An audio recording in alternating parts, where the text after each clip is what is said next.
because after all, I was still a Christian, a preacher in Christianity, and I wanted to know why my best friend, a Catholic priest, had converted. That's a pretty weird thing. A Catholic priest is not like a regular preacher in the Protestant religion. A Catholic priest has given up everything. He's given up his life to be a Catholic priest. When he enters into this realm, he's basically given away everything. He can't have a wife, he can't have children, obviously no grandchildren. He has no home, he just lives in a rectory or wherever they give him a place to stay. And he's sent wherever they tell him to go, do whatever he's told to do, and that's it.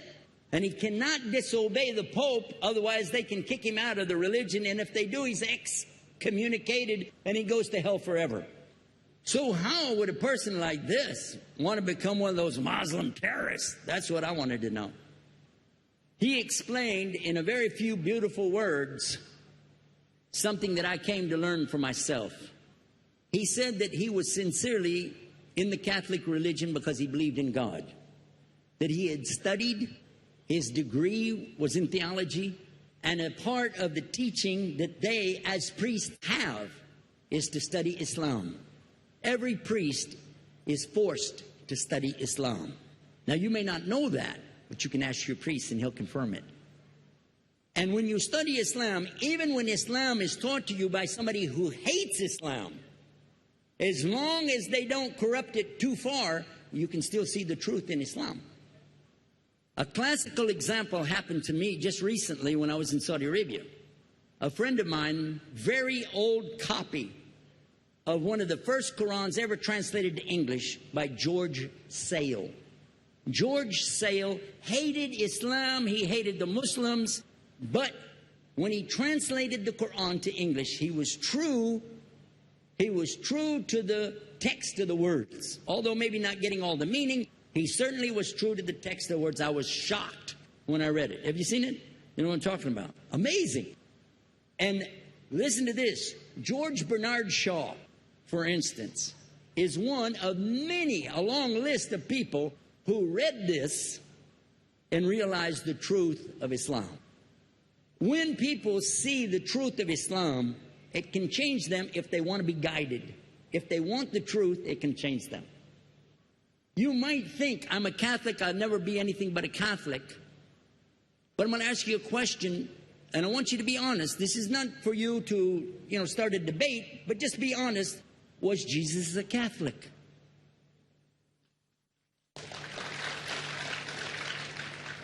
And it's not open to debate, so there's no point in opening that up because you know and I know he wasn't.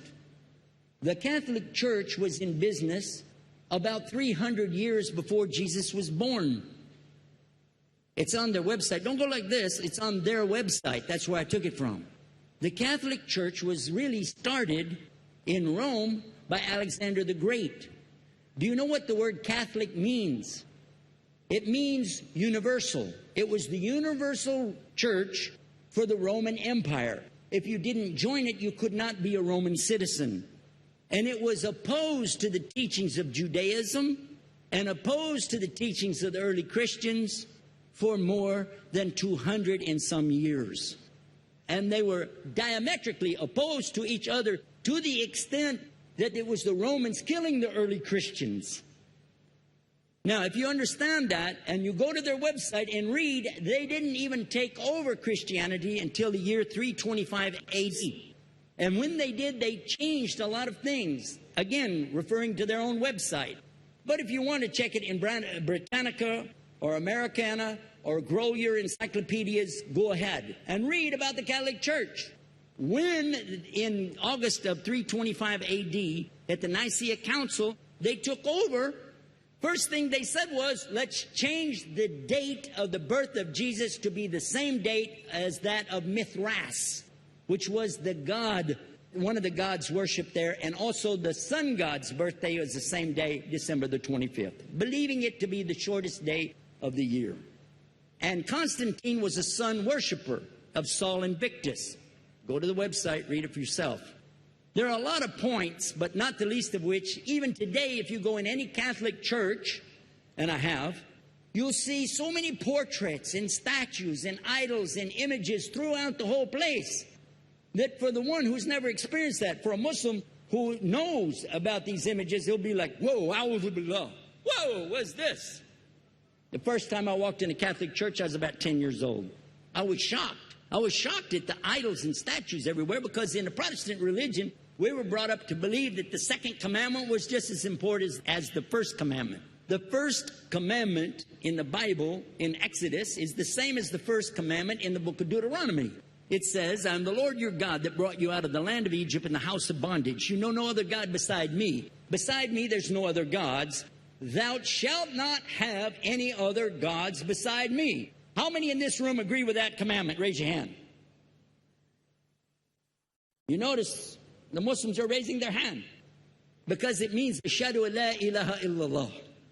That's the first commandment for us as well.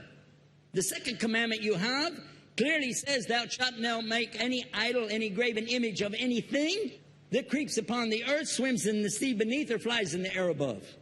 And I was sitting in a church one time, sitting there in the morning service, watching, the preacher talk.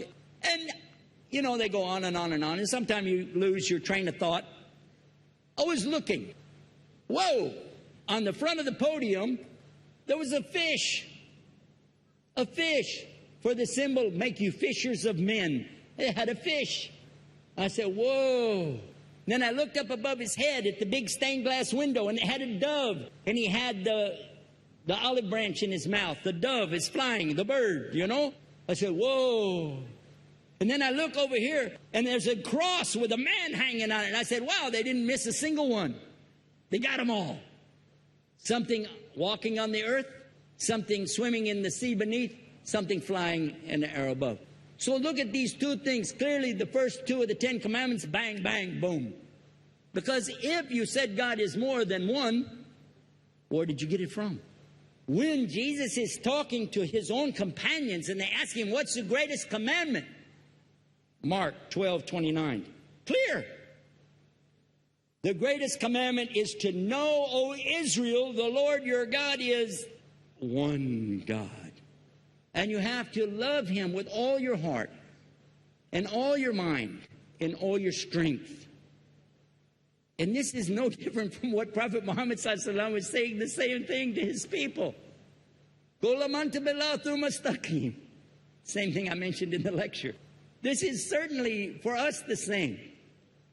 So what you see is Muslims practicing the commandments, and you see people claiming the commandments but practicing something else. And I have seen more converts from the Catholic Church than any other of the many sects of Christianity, and especially from the nuns, priests, and even an archbishop. And all of them are better than me. The greatest commandment is to know, O Israel, the Lord your God is one God. And you have to love him with all your heart and all your mind and all your strength. And this is no different from what Muhammad ﷺ was saying, the same thing to his people. Same thing I mentioned in the lecture. This is certainly for us the same. So what you see is Muslims practicing the commandments, and you see people claiming the commandments but practicing something else. And I have seen more converts from the Catholic Church than any other of the many sects of Christianity, and especially from the nuns, priests, and even an archbishop. And all of them are better than me. Those guys and women that I see do this, they still sacrifice their whole life to get the true message of Islam, not only to you, but to Muslims as well, because we all need to know about it. But thanks for a great question. We have a question from the men's section, and then we'll come to the question for you, inshallah, sister. Be patient with us, please. Assalamu alaikum, brother. It's a question from a Christian brother. He says, Christian missionary perform miracles by healing in the stage. Is it true or false? If it is true, how do they do it? Hallelujah, brother. For my first miracle today, I want to be serious with you about this. Muslims also believe in miracles, very much so. We believe in miracles happening around us every day, without doubt. We consider a human being to be one of the miracles of Almighty Allah. Allah says in the Quran, لَقَدْ خَلَقْنَا الْإِنسَانَ فِي أَحْسَنِ تَقْوِيمٍ ثُمَّ رَدَّدْنَاهُ أَسْفَلَ سَافِلِينَ. It's clear in the Quran that Allah tells us that we're one of the miracles that He created. And He blew life. He blew life into Adam. And He gives every one of us life. And He gives us breath. And He gives us a brain. And He gives us opportunity to know up from down, right from left. And also to know when it's raining and somebody's pouring water on your boots. I had to change that a little bit. But anyhow, yeah, there are a lot of guys that do stuff for show and dough. All right? And remember, I used to know these guys personally. I used to travel with one of them. And I'm going to tell you right now, you don't want to know the things they do after they walk off the stage. And you don't want to know all the people that they pay off to pull all their little tricks. And a lot of people are highly emotional and giving in to this kind of stuff. You see them come in a wheelchair. Well, I'll tell you what, I came here in a wheelchair myself in the airport. And when I go in airports, many times I use the wheelchair to transport from one side to the other. And when I do tawaf around the Kaaba, I always use the wheelchair. And whenever it's all over with, you can take a camera and show, here's a guy going around the Kaaba, going around, look at that, in the wheelchair, and suddenly I get up and walk out, hallelujah, a miracle. I forgot to tell you I could walk when I sat down.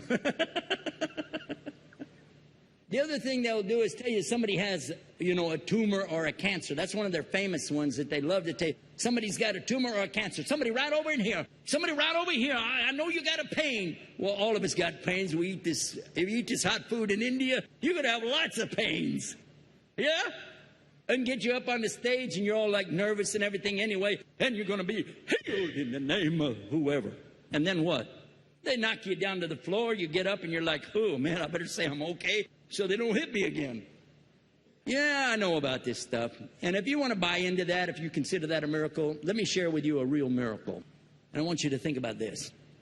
Let's take any 10 people from right here that are all from this city here in Chennai. Any 10. You choose them and line them up here on the stage and then read 2 paragraphs of some made-up poetry. Anything you know that you made up that they never heard before. 2 paragraphs and just recite it to this one, and then let him whisper it to the next one, and then he'll whisper it to the next one, and the next one till you get down to the number 10. Will it be anything like the original, yes or no? Are you sure? Yeah, you're right. It will not be anything like it. We used to play that game when we were kids. We called it telephone. Do you ever play that game? It was a lot of fun. Now I'm going to ask you. We talked about 10 people all living today in the same place with the same language, with the same dialect, and we only talked about 10. And I'm going to ask you, what are the chances that somebody speaking Arabiya, the Arabic language, living 1,400 years ago in the desert, could recite 6,237 verses, all in Arabic, and have it exactly memorized and passed down for 30 generations without a single loss of a single word or even a vowel marker or even a dot. It's impossible, except if it came from Allah.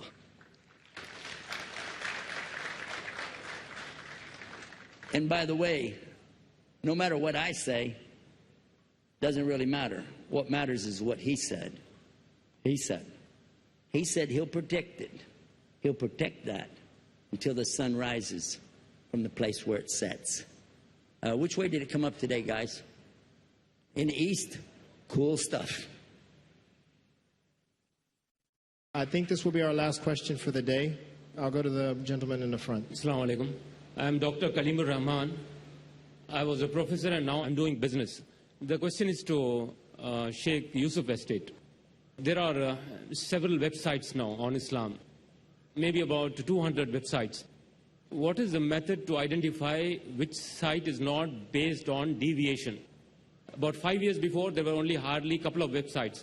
Now about hundreds. I need a small kind of a methodology to identify website which is not based on deviation. And I also have a question on fiqh, which I have sent an email to Sheikh, which I'll discuss later. And regarding the heat, Sheikh, I'm sorry, this is Chennai. We have 3 seasons here, hot, hotter and hottest, and this is the hot season.